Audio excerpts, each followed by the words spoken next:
Arestado ang 19 anyos na top 9 regional level most wanted person ng Bicol Region sa isinagawang intelligence-driven operation ng kapulisan ng Camarines Sur bandang alas 5:10 ng hapon noong Mayo 2, taong kasalukuyan sa Barangay Pasay, Del Gallego, Camarines Sur. Pinangunahan ang matagumpay na operasyon ng pinagsanib na puwersa ng tracker team ng Del Gallego Municipal Police Station bilang lead unit sa pamumuno ni Police Captain Jason G. Canoto, hepe ng nasabing himpilan katuwang ang National Crime Information and Tracking at Regional Intelligence Unit 5. Kinilala ang arestadong suspect na si alias Targa na residente ng nasabing bayan na dinakip sa bisa ng warrant of arrest para sa mabibigat na kasong statutory rape na walang inerekomendang piyansa at acts of lasciviousness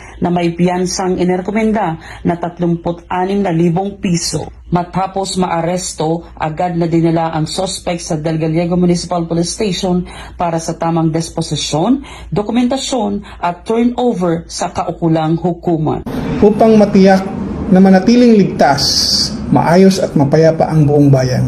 Hinihikayat din po namin ang publiko na patuloy na mag-isa at maging kabalikat ng kapulisan ng Del Gallego sa pagtataguyod ng isang mas ligtas at maunlad na komunidad. Mula rito sa Camarines Sur Police Provincial Office, ako si Police Staff Sergeant Gerald A. Corporal, nag-uulat para sa Police News Network at sa bagong PNP para sa bagong Pilipinas, serbisyong mabilis, tapat at nararamdaman.